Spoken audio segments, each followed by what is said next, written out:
You know, I've been thinking about, as I'm watching Prince Harry, whether he will keep his beard or shave it for the wedding. And I say that he will keep his beard for the wedding. You do? I think he's going to do. shave it. Want to make a bet? Well, I have heard that she likes it.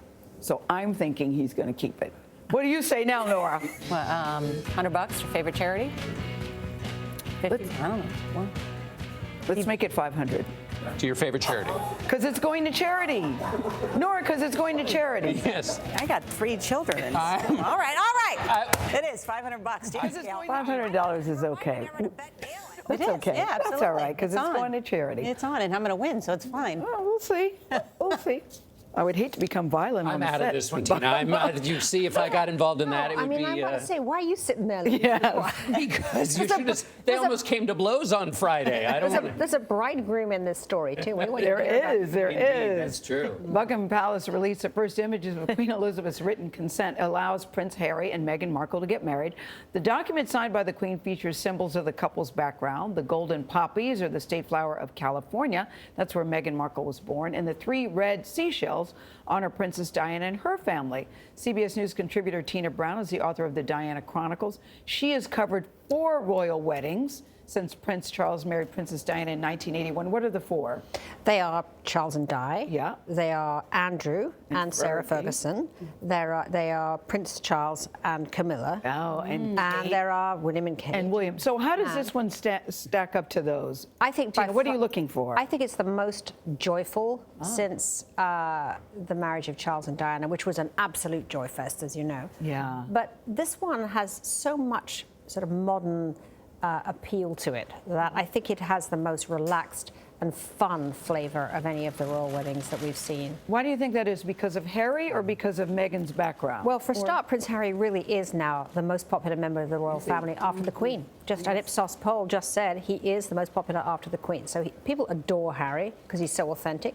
And then Meghan breaking so many barriers down and being the first biracial divorced royal bride. You know, it's a big thing, which has made a lot of the younger generation in particular very excited. And how much is it the context in which it takes place? I mean, there's all of that you just mentioned, but is everybody hungry for a moment like this? Interestingly, just as when Charles married Diana, which was a very depressed time after the so-called winter of discontent and all the bad stuff that had happened in that end of the 70s and beginning of the 80s, this wedding is also appearing at a time when things are sort of depressed. You know, post-Brexit, everybody's depressed about that.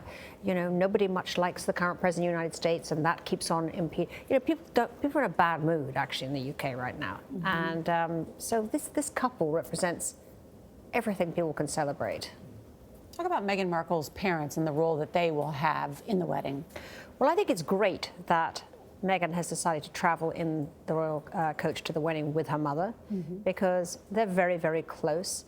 And it's a lovely statement, the 2 of them sitting there. That's going to be a great photograph. Yeah. But her father's going to walk her down the aisle. So, you know, she's been able to include both her parents, even though they are divorced.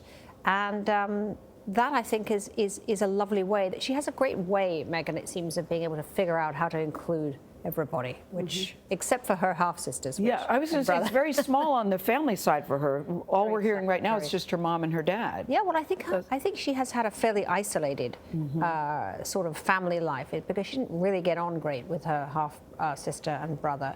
I think it was all right early in the childhood, but latterly, you know, she became very successful. They were not. And that, I think, caused something of a wedge. So there's a bit of discord there. And I think she made the decision, I can't deal with any of this. I'm just going to ask my mother and my father. Yeah, from what we've been told, her parents got divorced when she was 2, and she really doesn't have a relationship with those siblings. But they just announced the menu this morning, Tina, and I thought this was interesting. Consists of sweet and savory canapes and bowl dishes that can be eaten while standing. 600 people, no seated dinner? Is that normal? There's never a seated dinner at the royal weddings. There was one time Diana had a seated lunch, but the so-called wedding breakfast, because British weddings are always earlier in the day, and then there is this wonderful freestanding kind of on-your-feet buffet. But interestingly, you know, Prince Harry has said, that he felt that the canapes at his father's wedding to Camilla were just too light and too nibbly and too small. So he's actually decreed they're going to be very hearty canapes, because he said all his army friends like to eat hearty, so they're going to have big fat canapes. What would be an example of a hearty canopy? A hearty canopy, apparently, tiny turkey leg. Yeah, tiny shepherd's pies they're doing, small fish and chips, things, and a sort of like a mini hearty menu, but tiny bite size. I have to ask you to reflect on Diana, Princess Diana, in this moment. You've thought and written about her so much. I think this is a thrilling, triumphant moment, if you like, for Princess Diana, because she was the big change agent in the royal family. Pre-Diana, it was so stuffy. I was just talking the other day to someone who used to fit her clothes of the royals, and he said, everything changed really, in those latter years, because it used to be that you would put on a suit and tie and go and fit the royal member of the royal family. You can turn up now in sneakers. Everything's different.